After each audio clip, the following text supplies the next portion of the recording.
Ooh, Lance first. What's up, Lance? Heavy hitter in the house. Give you some folks some time to get in here. We won't be here long tonight. I know it's late for some of y'all. Cotton maybe in the car. Hop in the car. Let's give a few to some folks in here to talk about this game. I got to tell you, Miami gave them a little more than I thought. I was thinking that Indiana would just kind of run them out, but yeah, that's why they play the games, right?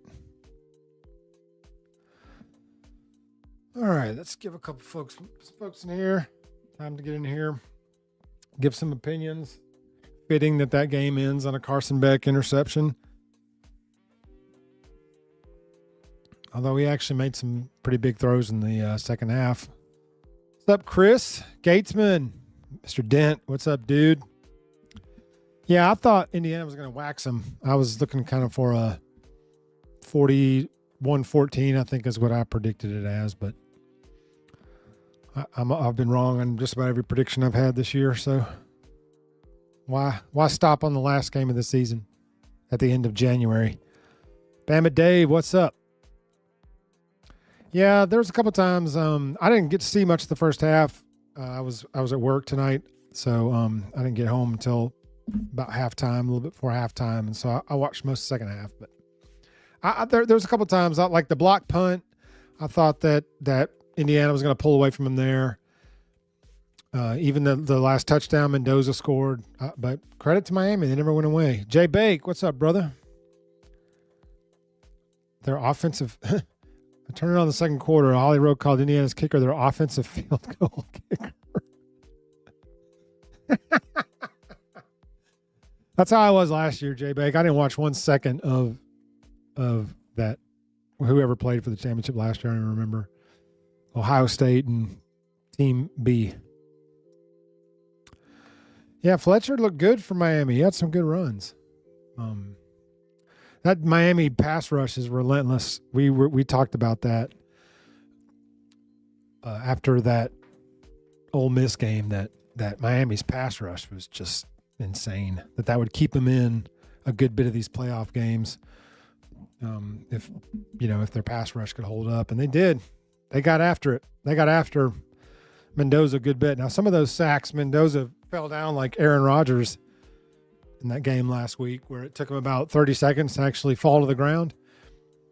But Miami's got some sick edge rushers, man. They got some sick pass rushers. Sick pass rushers. But Miami played well. Credit to Miami. I think a lot of people thought that Indiana was gonna whip them pretty good. But kudos to the Canes, man. They made it tough. Big, strong, tough tackle QBs who can pass, run, and take note. You're right. I will check out your most recent tweet, Jay Bake.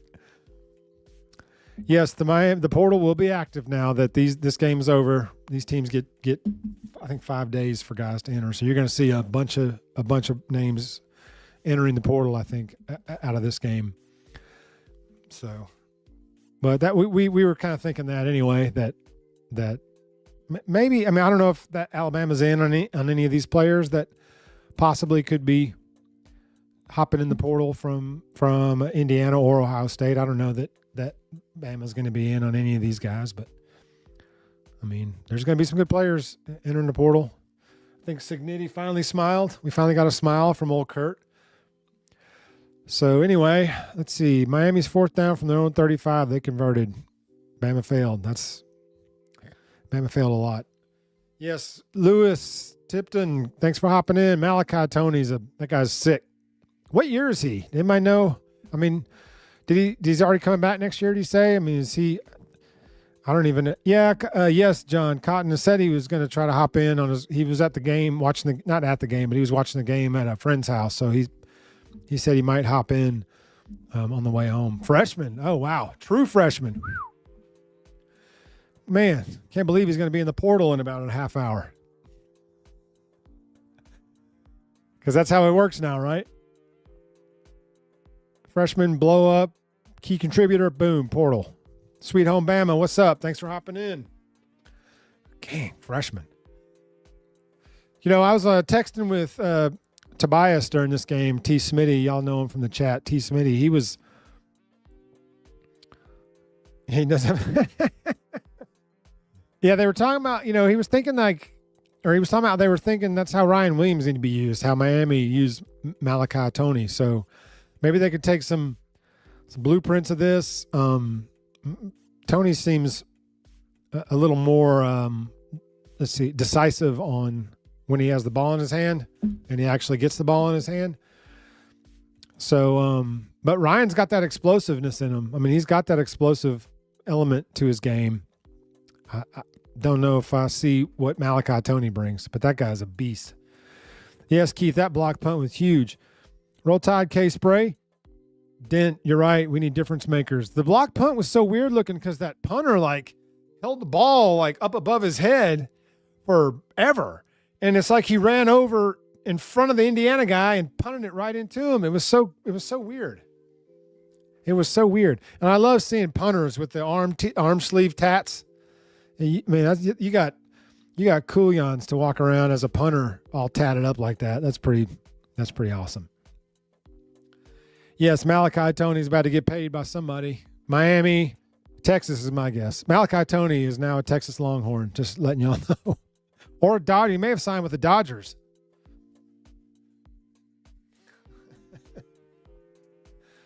Yeah, number 87 from Miami. Didn't even block the guy. He kind of O-laid him. But I don't know if he was expecting his punter to run over there and punt it directly into him. He may have been thinking his punter was going to punt from back there, but that's the new style of punting now, is that rugby style where you run to the right and boot it. What's up, Kyle? No, did he not shake any hands? Well, you know, he is 35 and these are all kids. So, you know, he may have felt, you know, like somebody's dad walking around out there. I don't know.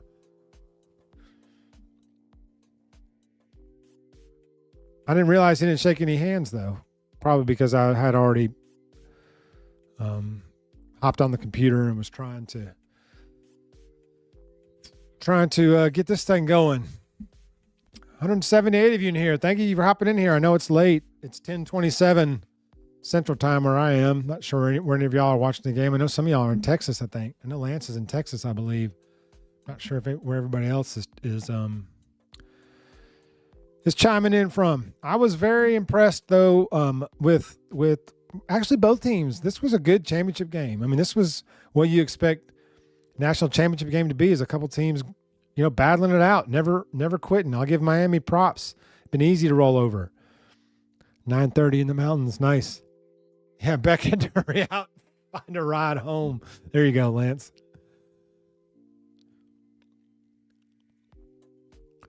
Yeah, I mean, 23, 24, something like that. A bunch of old guys. Indiana's going to have a vastly different looking team next year. I don't know how many of their roster is out of eligibility. What is eligibility anyway? Does anybody even care about eligibility anymore? I mean, you got 7-8 year guys on the regular, 30-year-old, 27, 28-year-olds. They were bragging about Beck. This is Beck's 45th collegiate start. Dude was in the same recruiting class as CJ Stroud, who also looked fantastic this weekend. Yeah, let's not get crazy there, Dent. I'm not going to go that far. Indiana graduating 25, 10 to the NFL, 5 in the portal. Yeah, so is this going to be, chat, what do you guys think? Yeah, eligibility is 10 years now. Chat, what do you guys think? Is this Indiana's one-hit wonder? Are they the wonders? Or does Cignetti build something that sustains for the next, say, 5 to 6 years as he approaches 70 years old? He's not going to coach for 15 years there, I don't believe, but he may have a good 10-year run in him. So is this Indiana's only appearance at the big boy table, or have they now arrived and here we go. Off year next year. I could see that.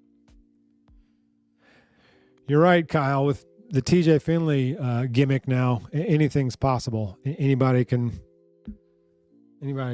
possible. All right, that's great. We're done with that. Yeah, so we'll see. We'll see. So after seeing these two teams go at it, guys, I don't know how many non-BAMs are in the chat. I think mostly filled with Alabama chat. What's up, Johnny Weaver? How far off is Alabama from being in this game, from competing in this game? What do you guys think? Are we anywhere close? Are we a couple of plays away?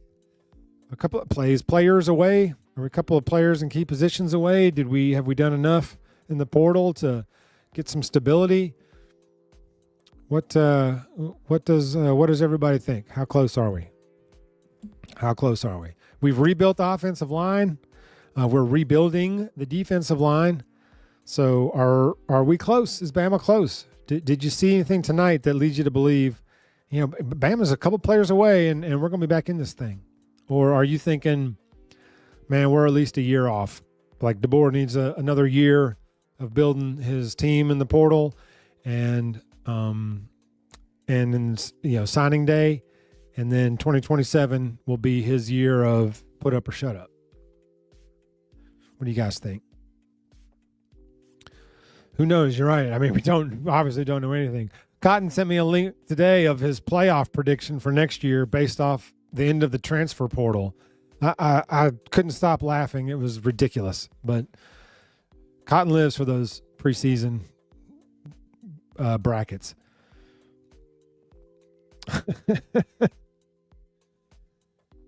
Yeah, we're missing that dog mentality. I agree, Kyle. We're missing that mentality. I'm worried about some of the staff, Keith. Not all of them, but some of the staff I am concerned about.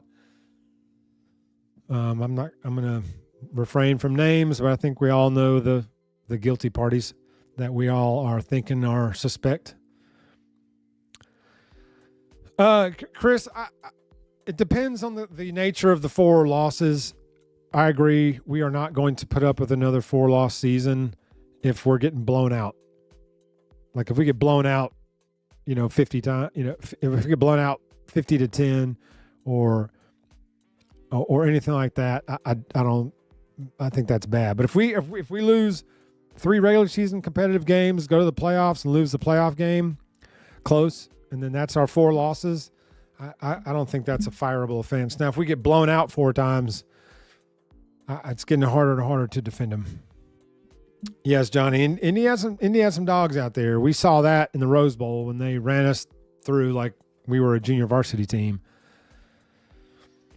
Lance, you're right. I hate to react, in the flesh after a loss like that, but a loss like that is a fireable offense for somebody. I'm not saying for DeBoer yet, but usually when you get smoked like that, changes are made. So far, he's made none.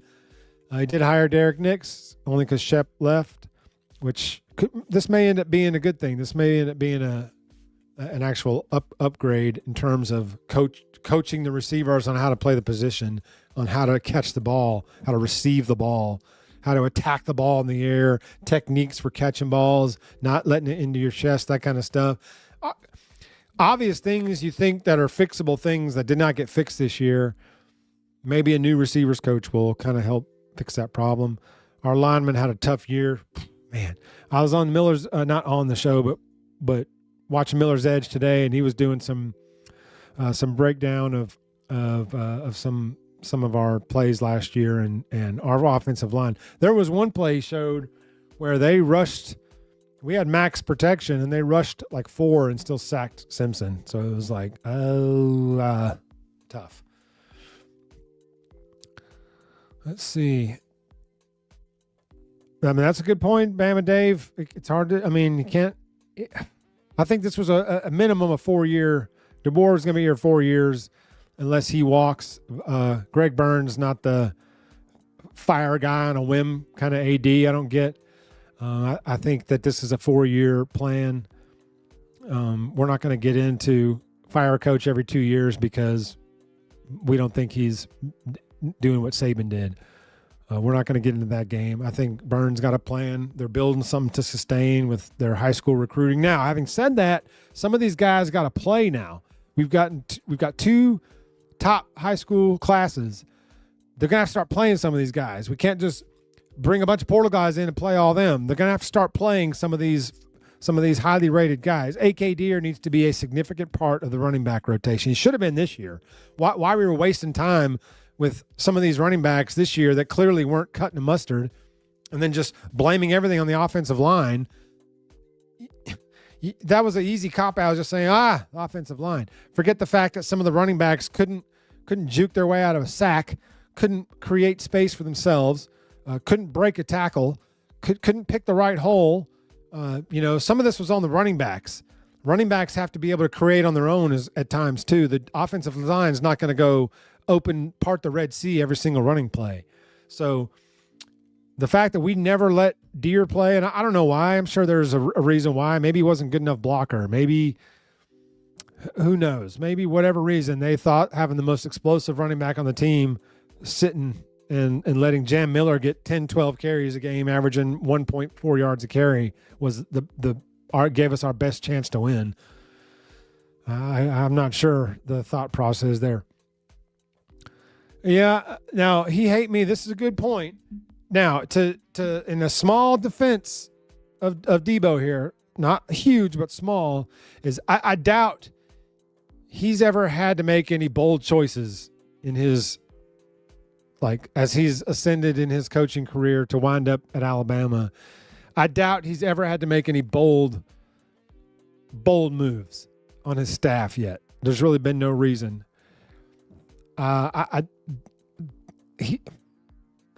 He did, Smitty. That thing was quacking. I was playing duck. I thought I was playing Nintendo, man. I whipped out my old Nintendo duck hunt gun.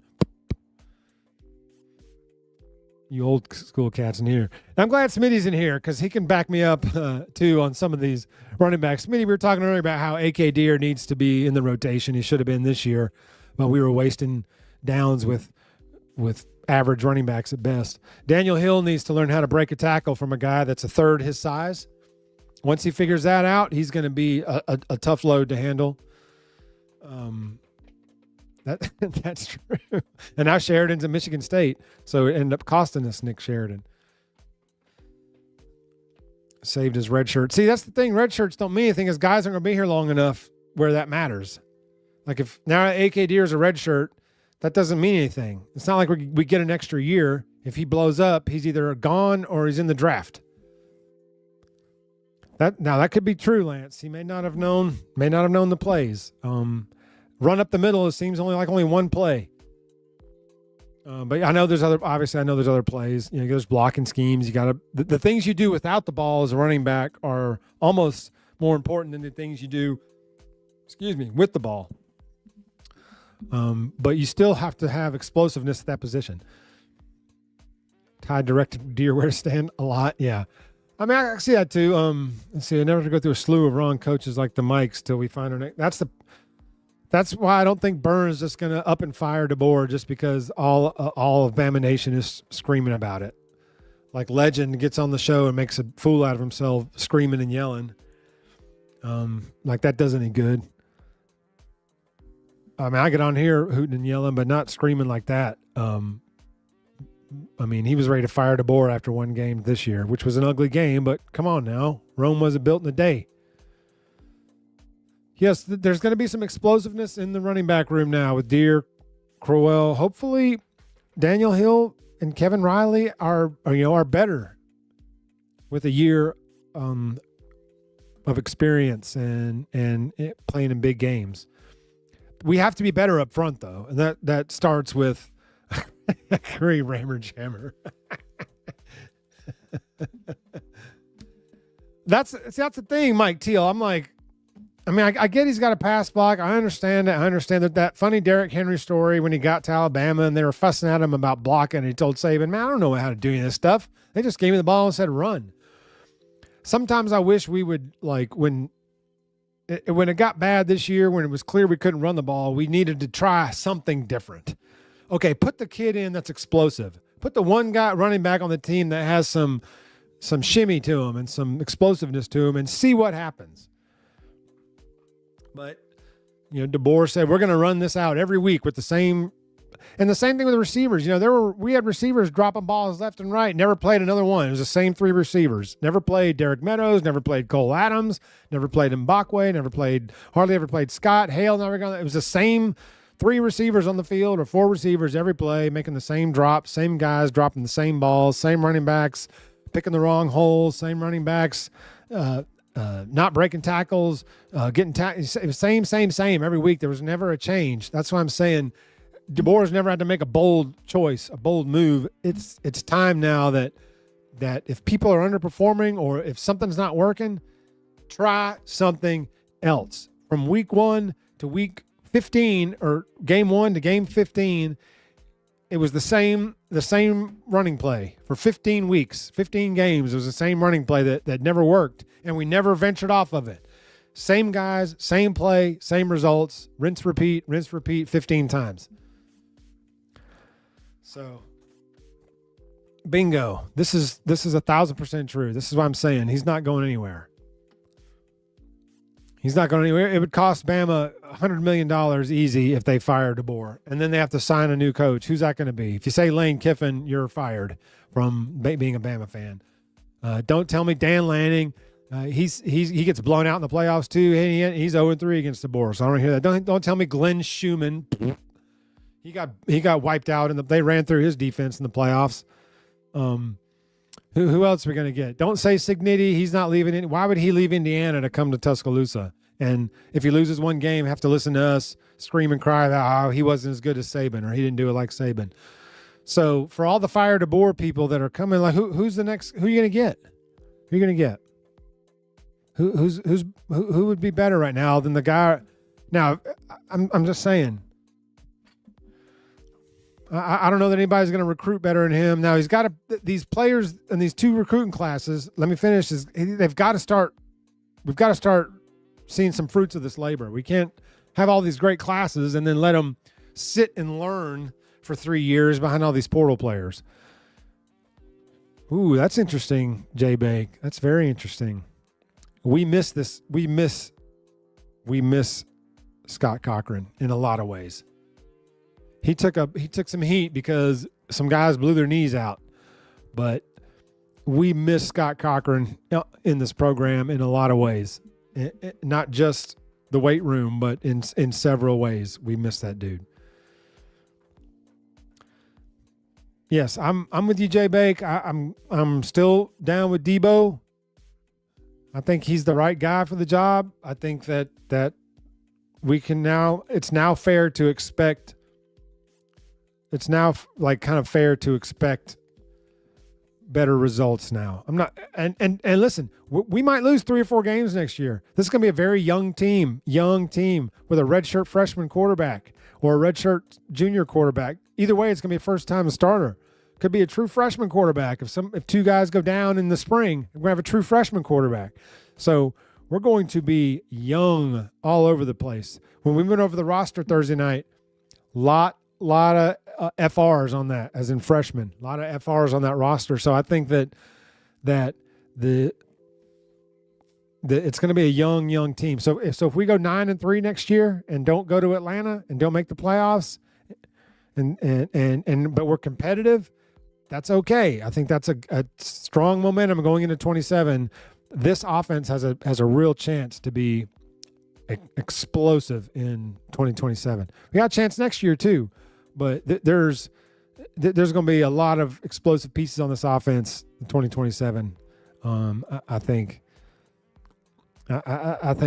it's got a really good chance of being one of the top offenses in mercenary pro league football.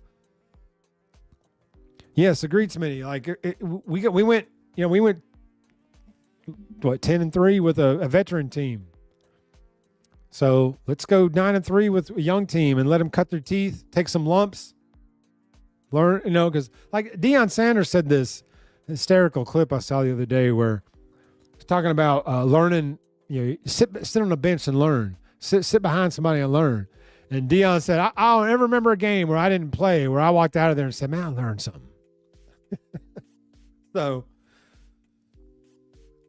let the kids play. If we take some lumps, let them take some lumps. That's why I thought it was DeBoer should have I mean, I say should have. You can always sit back and say should have done this, should have done that. Maybe he didn't do that this year because he thought that with Ty Simpson, that this was a shot to maybe catch lightning in a bottle this year. But and 11 wins, a playoff win on the road.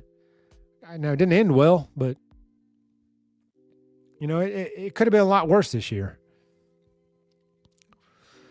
He hate me. That's you really don't know. That's a fair concern.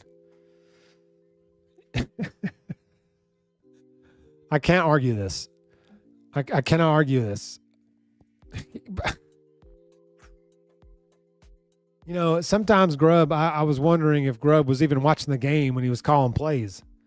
Sometimes if you're watching the game, it felt like he wasn't even watching the game. He was like looking down at his play sheet. Let's do this play. Send in. And then he flips over here and like all the games going on up here. And then he's like, well, what about this one?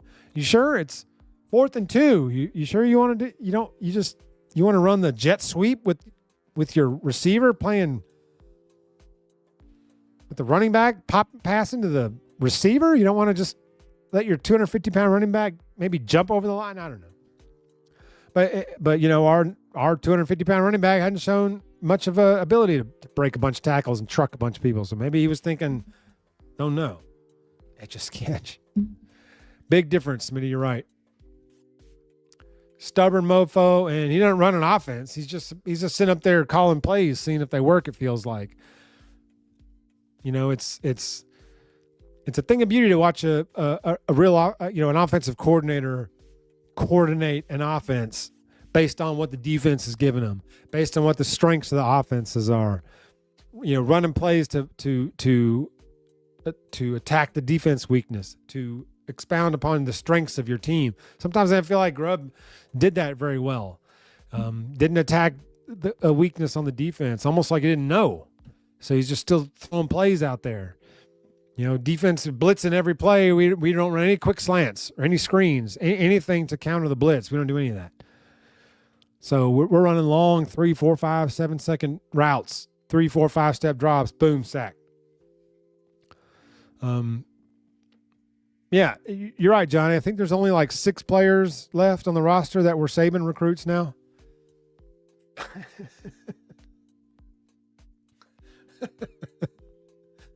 Yeah, thank God they got rid of that Proctor play, whatever they called it, that Proctor play. That was brutal. Except we didn't have Marshawn Lynch. I still understand Pete Carroll's play there, not just handing it to Marshawn Lynch 4 times in a row on the 1 yard line. Yes, Lance, Mac's been here in the system for 3 years now, so he probably has a little edge on Keelan Russell. Now, will Keelan be okay sitting another year if that's how it shakes out? Is he and his agent going to allow him that? Agents make the calls now. Who was that player that was said that he had to portal? He was told he had to portal, even though he didn't want to, that his agent told him he had to portal for whatever. So this is a solid question. I don't know. There isn't one. There isn't a coach that would have done what DeBoer did this year, I don't think. And for all the Signiti people, he wasn't going to come to Alabama and go 16-0 this year. Just saying.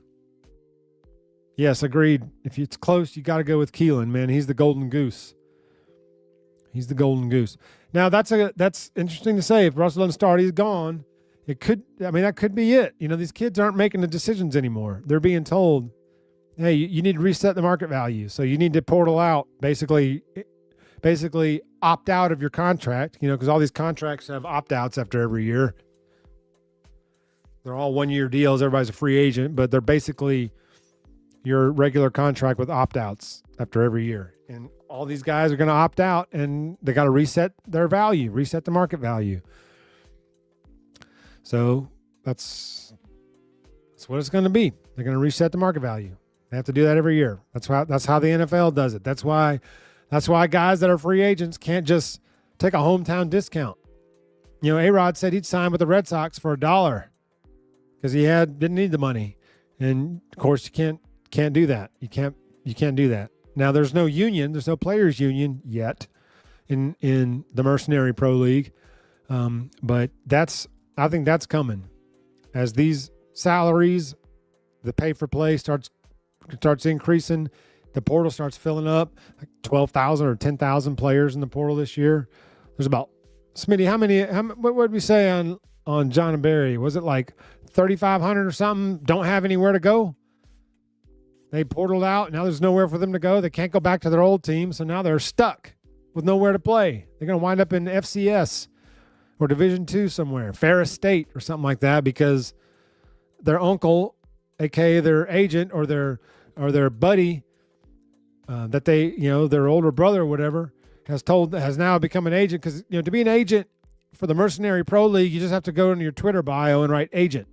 You don't have to go through any training. You don't have to get certified. You don't have to do anything. You can just walk in and say agent right here. And then they're telling these players a portal because they can get all this money. And then the portal closes and there's 3,200 players or 3,000 players that don't have anywhere to go. I mean, grown-ups just ruin everything. Adults ruin everything. I think it's a lot of it's on Grubb for not being a very good coordinator in terms of running an offense. Major problems up front. And the players weren't that good, Andrew. It's not that they were schemed out. The players weren't that good. They were good players, but they weren't elite. They weren't great. And you need great players, to win 16 games. There are going to be more games too when they expand this playoff for some dumb reason. They're going to have these kids playing 25 games. Be like a friggin' baseball season for too long. And then the playoff game is going to cross over into spring training. So I'll be watching the college football playoff and also watching the Yankee spring training game. That's right, Bama Dave. I'm my own agent, so I need to find a new one because this is interesting. Everybody, Bama gets $195,000 per player for all sports. That's interesting. I didn't know that. I did not know that. Yes, this is 1,000% facts. 1,000% facts, John. It's not even the same. You can't compare any of it.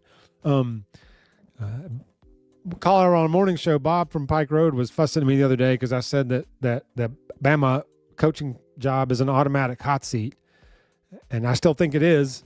I mean, DeBoer went 11-4, won a playoff game, and everyone wants to fire him and replace him with who? TikTok. There isn't anybody. If baseball survives, it's not surviving, Jay Bake. They're going to strike as soon as the CBA is up. Is it after this year? Yeah, it's Lance. It's been around 5 years, but not like this. This is, it started off. The first year was actually name, image, likeness. Hey, shoot a commercial, and we'll pay you to shoot a commercial. We'll pay you to endorse our product, which is what it was supposed to be. And then the grown-ups in the room just completely bypassed that and just said, I don't care if you shoot a commercial or not. Here's $5 million. Well, the grown-ups in the room ruin everything usually. The wide receivers didn't block very well this year either. That was a big key in our strong running games in years past was the receivers down there blocking. We had 2 out of the 3 that wanted no part of it. Yeah, A&M did buy a roster in 2022. And they got Jimbo fired, and then everybody portaled. Jeez. Grok Savage. Yeah, LT was one of those high price ones.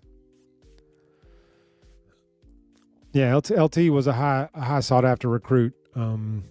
So I think we were on him out of high school, and he went to he was part of that famous Texas A&M class that got Jimbo fired, and then everybody was in the portal right after that. Yeah, no baseball in 2027. Mm-hmm. Andrew, you right. those are the two positions that I think need to be replaced. I hate calling for a man's job, but I think those are the two positions that were clearly massive deficits this year. Like, fireable offense. If you're that bad at your job, you should be fired. Kramer's on Seinfeld. Y'all have a great night. Thanks, Dent, for stopping in, brother. Appreciate y'all. See you in the morning on Longshore McKnight. If y'all looking for a morning show in the mornings from 7 to 9 Central Time, tune in to Longshore and McKnight on YouTube. Two good dudes, local guys. They've been radio guys forever. They just started a YouTube channel about a year ago, a little over a year ago. So if y'all are looking for a show in the morning, talks a lot about Bama, Auburn stuff, SEC stuff, y'all tune into them. You'll see a lot of us in the chat, me, Smitty, Dent. Sometimes Cotton hops in there, but I was even on the show once. So anyway, if y'all are looking for a show in the morning, they're live on YouTube between 7 and 9 Central Time. Yes, the Bama and Georgia are recruiting high school elite talent still, and now I haven't seen Georgia be very active in the portal, and yet they're number 2 in whatever the stupid preseason, whatever the stupid ranking is that came out before this game is even over. I think you're right, Jay Bake. These high school classes are going to be getting smaller, but I still think that's how you sustain. That's how you build a sustained dominance or a sustained success, is not by plugging portals, not by every year raiding the portal for all these backups. Because let's face it, the portal is 90% other people's backups. We're just trading backups here. You know, we're not getting any elite. You're not getting a Malachi Tony out of the portal. Of course, I say that he'll be in the portal before this show's over, because it's everybody's a mercenary now. I don't think so. Bama Day, I think the A-Day game fizzled. I think I don't know. I don't know how much they get out of that now. Production's fallen off about the last 4 years. There have to be different coaches, 2 different philosophies, but you have to be physical in your run game. We haven't been physical since Landon Dickerson took his talents to the NFL. That was the last real physically dominant offensive line that we've had. We've been struggling ever since, and I don't think it's a coincidence that the strength and conditioning program changed around that time, and now 5 years into it, no offensive lineman can push anybody out of the way. It's 3rd and 1. We don't get any push. You know, we're having to run jet sweeps with the receiver because on 4th and 2, because our offensive line can't push anybody 2 yards. Yes. Let's see. Ryan Williams is a problem. He didn't want to catch. He's afraid to get hit. These guys have to be a lot tougher. All that money they're making to show up and play like that. I agree. Ryan Williams needs to want to play football. He needs to look like he wants to play football. There were times last year he looked like he wanted to play football. He was out there because he was going to work. It was a job. He did, when he got concussed in the first game, usually I think if you get your bell rung, maybe he's never been hit like that before, and it took him a while to shake it off. But he was not attacking the football in the air. He was letting the football attack him, and that's not conducive to being a successful wide receiver. It did. It was teetering Saban's last 2 years. Although I know his last year we won the SEC. We were in the playoff. We were 4th and goal from the goal line from playing for a championship. But you could see chinks in the armor the last 2 years of Saban's tenure, including strength and conditioning. And, and DeBoer has taken a lot of the brunt for it. But this was teetering before DeBoer got there. Not a master. You're right, Smitty. Let's be real. Some of these kids' hunger is gone. This is the biggest problem with just throwing bags of money at these kids. Is a lot of these guys. The NFL is the only way out of a bad situation at home or a tough situation at home. The NFL is the only way out. So these guys will grind themselves down to nothing in college to put themselves in a position to get drafted in order to get their family out of wherever or get themselves out of wherever. So if they're getting bags while they're in high school, why do they need to grind it up in college? Sorry, it's not college. In the Mercenary Pro League, why grind it up there? I mean, they're paying guys that don't even produce. They're backups. They're paying a lot of backups. Now, Cam Coleman's not a backup, but, he was just a hired gun. Way to really be an individual there. Go to Texas with everybody else. That's the way to stand out. That's the way to make your own legacy. Yeah, you'll see Gatesman in that morning show trying to steer everybody to the John and Barry show, John. Trying to get him 1,000 subs. They're at like 880, so we want to get him up to 1K. So I'm going to try to help them out and plug their show here so we can get some crossover episodes. Yes, Mercenary Ball. Dave, you're right. That's why he ate me. That's why some of these 3-stars, that's why the 3-star guys sometimes are your best ones, because they know that they don't have a bag waiting for them, that they're going to have to step in and earn their spot, earn their roster spot, earn their reps, earn their carries. If you walk in with a $5 million bag already, why do I got to grind it up? Why do I got to spend an extra hour in the film room? Why do I got to spend an extra hour in the weight room? I mean, I've already got paid. Yeah, it takes. I mean, and these kids are so young to be having this kind of money. Y'all think about this. When you were 18 years old, okay? When you were 18 years old, we didn't know anything about what to do with money.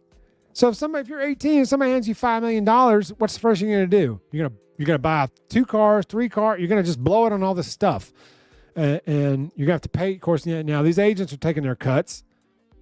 Agents are taking their cuts immediately, so they're ripping. So by the time the dust settles, that $5 million after you pay your team, your agents, your PR, because you gotta have a PR guy now.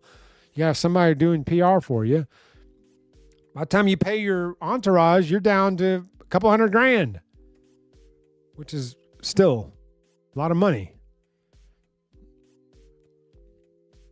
Yeah, you're right, Lance. Hard to see the future at 19. You already got all the answers at 18 or 19, especially if grown people are simping for you and throwing you loads of money and you never played a snap there. Uncle Agent, you're right. Yes, it's not college football anymore, Andrew. It's the Mercenary Pro League. And yes, the players deserve to be paid. They've deserved to be paid for 100 years. They have deserved to be paid. The greedy NCAA has been sitting up in their office making money, pimping these players out. No different than a pimp. They're putting these players out there for nothing while they're making all the money. I mean, Cotton tells a story that when he was at school at Alabama, because Cotton has 2 degrees from there, so he was at school there. He's driving home one night, and one of the players was in a rainstorm, pouring down rain, and he couldn't even give him a ride because it was going to cost him some eligibility or something. And it's like, it's crazy. These guys should have been over a free meal, over a sandwich. They were suspending guys and ripping their eligibility and stuff. Cotton, what's up, brother? Oh, he was here. Now he's gone. Hey, man, I'm going to keep my camera off. You don't have to. It's okay. It's okay. Actually, it's fine. Here, we'll do this. Hey, there he is. There we go. People were asking where Cotton was, so I said, hey, he's here. He's going to be here sometime. I was watching the game with a buddy up the road. I just got back, so. Okay. What'd you think? So the question I asked the chat was, after seeing that, how far off is Bama from competing in a game like this, in your eyes? Like that? Are we 2 years out? 2 years sounds reasonable, man. I'm gonna be honest with you. That sounds pretty good. Yeah, I think so. My thoughts on Bama are this. I don't do that. Not anymore. I don't do that. My thoughts on Bama are this. Basically, it's a let's wait and see what Bama's going to look like in 2026. It could be really, really good, or it could be exactly what it was in 2025 again. And I am at the point to where I got to see it. Mm-hmm. I want to see it first. I'm excited about the season. I think that there's potential for them to be back in the title hunt. But again, I got to see it. And I also keep going back to that year that what was the final score of that Washington Michigan game back then, chat? I'm sure somebody in the championship game. Yeah. I think it was like 31-15 or something. I mean, okay, Michigan so it wasn't an absolute massacre. It wasn't a massacre, but it was pretty decisive. But I think what's promising to me is this. I'm not sold on all the staff. I know a lot of people want certain folks fired, but I do feel like there's some reason to be hopeful in the fact that the staff immediately went to work on the three areas of the game that we knew needed to be improved. Special teams. Yep. What do? They go out and replace the entire special teams unit. Offensive line, rebuilt. Defensive line, rebuilt. Now, I'm not saying they made some of these kids leave, James Smith, Quay Rusall, guys like that. But I do think that they weren't necessarily begging them to stay, especially for the amount of money that they commanded and the production that you were getting. But because of the high rate of turnover, it could be a year in which it's still a little uncomfortable for Alabama in 2026. But I don't think as Alabama fans, we change the expectation, which is to win a national championship. Right. So that's what needs to stay there. The expectation needs to stay in place. Sure. Otherwise. Yeah, I agree with that. I think we need to be realistic about that expectation, but there's nothing wrong with having it. You know what I'm saying? Like, well said. If they don't make it, it doesn't mean the sky's falling. But at the same time, there's nothing wrong with feeling like it's championship or bust every season, because we had a coach for 17 years who instilled that in the fan base. And so, that game, I'll be honest, man, Miami. I got a buddy who's a big Miami fan, and he asked me a week ago, he's like, do you think we can win this? And I said, look, Miami's going to have to play a perfect game. They're going to have to play a perfect game. And they did not. They had the blocked kick for a touchdown. They made mistakes.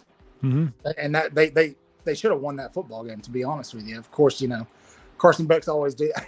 The greatest thing about it is, the sloth Carson Beck picture.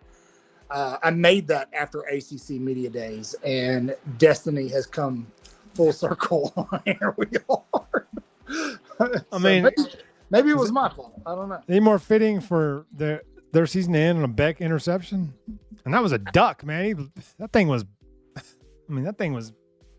20 yards short. I want to know. I wish there were some dog fans in here, because I'd love to know what Georgia fans are thinking right now, because I got a feeling they're probably laughing their tails off, man. So they need something to do. They haven't won a playoff game in 3 years, so they need something to do. Sorry, Randy, if you're hearing that. Sorry. Hey, happy birthday, Happy Keith. birthday, Keith. Is it Keith's birthday? Did I miss that? That's what it looks like. Oh, double nickels, dude. Happy birthday, Keith. Yeah, Thanks for spending some of it with us. So I think it'll be really interesting to see what to make of Indiana next year. Because no matter what they're bringing in talent-wise, I think they take a step back. Mm-hmm. Fernando Mendoza is he's a high-level elite college quarterback, and he's going to be really tough to replace. So do I think Indiana wins a national championship again next year? No. Do I think the media they're going to be the story all offseason? Probably, but Yeah, that'd be tough to replicate. 16-0. We said nobody's going undefeated again, and then Indiana did it. I would be willing to say this is the last time it happens. Yes, I think this is one of those rare occurrences where everything lined up right in terms of roster construction. I didn't see anything from Mendoza tonight that tells me he's the hands down number one pick. Smitty and I were texting this earlier, and he's like, Raiders need to trade that pick, man. He actually had some really bad throws tonight. He plays uncharacteristically. Yeah, he did not. Yeah. But Miami's front seven had a little something to do with that too. Those guys were relentless. Sure. And that was the reason that I had it, everybody's picking picking Indiana, but I just had this feeling that Miami was going to make it a ball game because of that. That defensive line is that pass rush, Bain and what's the other guy? I forgot his name. Starts with an M, but Yeah. They're able to take over a game, and They almost did. yeah, they almost did. They almost did. And it's just crazy, man, because Miami, like, I looked at my buddy at halftime. I was like, if I said this during the Rose Bowl, I said it during the Oregon game, if Miami would just go fast, it would keep that defense, because that defense, that's an elite level defense that Indiana has. So if they would just go fast, it would keep that defense off balance. And what did they start to do in the second half? Go fast, started to have some success, and you felt like they had something. They found something, right? And then, of course, Carson Beck's going to Carson Beck. Here we are. So, They should have ran it with number 4 or more. That guy was, or did something, more with Tony. he was super underutilized until late in the game, I felt like. But Man, I don't know. He's a true freshman. Jeez. It was weird because, like, Indiana was giving him the middle of the field, man. But Carson Beck was super uncomfortably whole night. I think he was throwing from a clean pocket most of the game, but it was almost like, he felt pressure the entire game. And so it was weird. Like he would not get his feet set the entire night. And it caught up with him, man. It was just a terrible throw. And he had a couple of really bad ones. And so I think hung in the air for about 10 minutes when that last throw. I am going to say this. I'm going to call it a coat. Say what you want. But before I get off of here, because I got to get up early, and it's past midnight over here. But it sure is, isn't it? Yeah. The last 4 postseasons, Alabama lost to the national champion in the national championship, lost to the eventual national champion in the Rose Bowl, lost to the defending national champion in what was it, the Citrus Bowl, and then lost to the eventual national champion in the Rose Bowl. I'll take that. Hey, man, if your season's going to end, it might as well be to the eventual champ. Hey, man. No shame in that. I'm going to figure out a way to shit rainbows all over this thing one way or the other. We can dress up a pile of crap like no one other. Yeah, Trust me. Hey, We'll bedazzle a pile of crap for sure. Yeah, we'll put some polish on it. It's still a big pile of crap. That's right. That's right. It's pretty looking. So, oh, man. But I'll be honest, man. Actually, there was a part of me that wanted Miami to win that game. I know a lot of Bama fans don't like Miami. But I did not want to see the Big Ten win another national championship. And we got to live with that. Yeah. The whole offseason. But the Big Ten owns us right now. I'm going to be honest, man. The Big Ten owns college football right now. They can't argue. So, well, I'd rather have that than knowing that Carson Beck led a team to a national title and, Milroe or Ty Simpson couldn't. I just thought it'd be kind of funny to watch Georgia fans collapse. Now that would be funny. Sorry, Randy, but also I do love Randy. that would have been funny. Another thing I noticed, like I'm just going to say this, I don't want to say there's validity to the cheating allegations. There's cheating allegations out there, if you're unaware, about Indiana hacking into systems with play calls and stuff like that. But I noticed a couple of times their corners jumping routes before the ball was even snapped. I'm just saying, like, just dropping into exactly where the route was going to be before the ball was even snapped. And I was just kind of like, how the hell are they doing that? That's funny you say that, because I didn't know that I didn't hear that part. But there was a couple of plays where I was like, man, that linebacker just blasted up the middle. Like he knew exactly where the protection was going to slide. He was right through it, right past him. I was like, well, he spent a lot of time in the film room. Yeah. Or allegedly. Yeah. Allegedly. So. All right, buddy. Hey, thanks for doing a live for us, Jeff. We appreciate you, man. Yeah, dude. Man, everybody thank Cotton. He's been killing the videos and the shorts all week. I had to step out of the movie theater Saturday and record one. Thank you.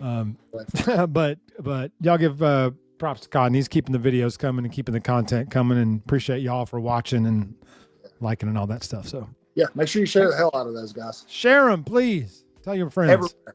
Clip them, share them all over the place. Everywhere. Share them in your Facebook groups. Did you tell them about Spotify yet? No, we are back up on Spotify. So go find us on Spotify. It's Waaaay Offsides. It's the logo you see right here under me. Look for that one. There's two Waaaay Offsides on Spotify out there. One's the old one, and then the one with this logo. So look for this logo. follow us there. If you want to listen to your car anytime like that, make sure you follow us there. So all right, appreciate y'all. I appreciate you, Cotton. I'm going to bed, man. We'll see you Thursday. Hey, look, guys, make sure you're locked in. Just because the season's over doesn't mean college football ends. 365 days right here. We're just getting ramped up, baby. Yeah. I don't think Bama's done in this portal yet either. So there's going to be some names that we're going to be talking to. I agree. All right, man. All right, brother. See you Thursday. Roll Tide. Rolleth. All right, there's Cotton that popped in to join us after his after watching the game with a friend of his. So appreciate y'all. We're gonna be on in about a couple more minutes. Yeah, it's 11:15. I gotta clean up, brush my teeth, and I gotta get ready for bed too, man. It's been a long day. I'm tired. Mark Cuban is now the star of Indiana. He made sure that he was seen enough tonight. He made sure that everybody knows who his team is and who he's going to be the booster of. So, so Mark Cuban is now the star of Indiana. Congrats, Mark. You did it. You did it. Yes, everybody hit the like button, please, and subscribe button if you're not. If you're watching on Twitter, head over to the YouTube page and give us a like and a sub on YouTube. That's where the content is. Cotton's been killing these videos. I'm trying to keep up, getting them on Spotify, but I check YouTube and there's 6 more videos I'm behind. So y'all, there's a bunch more videos coming that he's put out. We're gonna put them up. I'm gonna put them up on Spotify in the next few days. I just need some time. Jay Bake, I have no idea, but my hopes aren't high that we're gonna do anything different than we've done the last 60 years, which is hire a defensive guy and try to grind it out with 3 yards and a cloud of dust on offense. Even though there's a ton of young, bright offensive minds out there that deserve a shot. I mean, we're interviewing Flores twice, Chris Shula, defensive guy, the Miami, somebody else on Miami's defensive staff. I would say Cignetti, J. Bake, but he ain't leaving Indiana, and he's in his mid-60s, man. The Steelers don't fire coaches. They're looking for a guy for 20 years. That's why I think one of the Kubiaks needs to be the choice, in my opinion. Either Clint in Seattle, or is it Clay in San Francisco? Or the Titans are hiring Robert Saleh. I can't believe somebody wanted the job. Kiffin. No, Kiffin will be in the NFL in I'm saying 4 years. That's my window. Because if he has any semblance of success at LSU at all, he's going to the NFL. The NFL is going to be blowing his phone up, and you know how Lane works it. He's going to be in the NFL. If he's successful at LSU, he'll be in the NFL in 4 years at the most, I think. Wow. Yes, Cam Ward should immediately demand a trade. Anybody on the Titans should demand a trade. That place a dumpster fire. The Tennessee Titans told Derrick Henry, "You're not good enough to play for us anymore." Always remember that. When you see that Titan logo, remember that they told Derrick Henry that he was not good enough to play for the Titans anymore. So he goes to Baltimore and runs for 3,500 yards and 32 touchdowns in 2 years. But okay. Who is Indiana's offensive coordinator? I don't even know. I can't even tell you his name. Lance, the McDermott, he couldn't win with Josh Allen. What's he going to do with Mason Rudolph? Or Aaron Rodgers, who's older than half the coaches in the NFL. Yes, the Titans told Vrabel that he wasn't good enough to be their coach, and told Henry that he wasn't good enough to play for them anymore. I always remember that. As Vrabel's on the doorstep of the Super Bowl with a second-year quarterback. Although maybe Vrabel told them, just fire me and y'all can save face and just fire me. So we'll see. But anyway, so all right, we're pushing an hour here. It's 11:20. I gotta wrap it up, rest up. Gotta work tomorrow. Again, y'all come check out Longshore McKnight in the mornings at 7 a.m. Central Time on YouTube. Good Bama Auburn chat going in there. Of course, we don't care about Auburn, but good Bama chat in there. Pretty funny. 2 good guys. Pretty funny stuff. We're trying to get them to 1,000 subs. So let's help them out. I think they're at 880 or 889 or something like that. So I'm going to try to plug them a little bit, try to help them get up over 1,000. I love those guys. They're awesome. So anyway, roll tide, everyone. Say your prayers. drink your milk, eat your vitamins, horns down, beat Auburn, LSU, Tennessee 2. Go Hoosiers. Congrats on Miami for a good season. That was a tough game. They never quit. They fought hard. I thought Miami was going to get blown out. I didn't think it was even going to be close. But Miami never quit. They never went away, and they had a shot at the end. That's all you asked for at the end is a shot, is a chance. And then Carson Beck underthrew a ball about 25 yards, and it was a nice, easy pass to the Indiana DB, and that's how the Mercenary Pro League season ends. So congrats to the Hoosiers. Congrats to Miami on a good season. It's always good when the U is good at football. When Miami sucks at football, it's boring. When the U is good and cocky and arrogant, football is better. Go watch the U doc 30 for 30. That's when, if Miami football is like that, then this league's in a good spot because their arrogance is hysterical. So anyway, roll tide, everyone. Thanks for hanging out with us, or hanging out with me for a little while. Sorry if I'm kind of jumbled. I'm trying to keep up with the comments and not look like a total fool on here. So hopefully I did a semi-decent job of both. But anyway, we'll see y'all on Thursday nights. Appreciate everyone's help being in here. Appreciate y'all sticking with us. Appreciate y'all watching the shorts, watching the videos. Please keep watching. Please keep liking, subscribing. We're about at 8K. We're pushing to 10K subs for Waaaay Offsides. We got some big stuff. We got some big stuff in the works. We got some big plans. We got some big stuff that we're trying to get done here. So we're not just goofing off. We're doing this for y'all. We're trying to get info out there. Sometimes when I do a short, I misspeak on something. I butchered the Caleb Smith short, misspoke on his eligibility, thought he was a redshirt sophomore, but also misspelled a word. So y'all bear with us. Usually when we put these shorts out, we're scrambling, trying to hurry so we don't put a short out 4 hours after the news broke that everybody already knows. So we're trying to get these shorts out as quick as we can. So sometimes we miss up some information or get some info confused or misspell a word or something like that. So bear with us. Anyway, thanks everyone again. We'll see everyone on Thursday night, 8 o'clock Central. Waaaay Offsides right here on YouTube. Roll with everyone. Peace.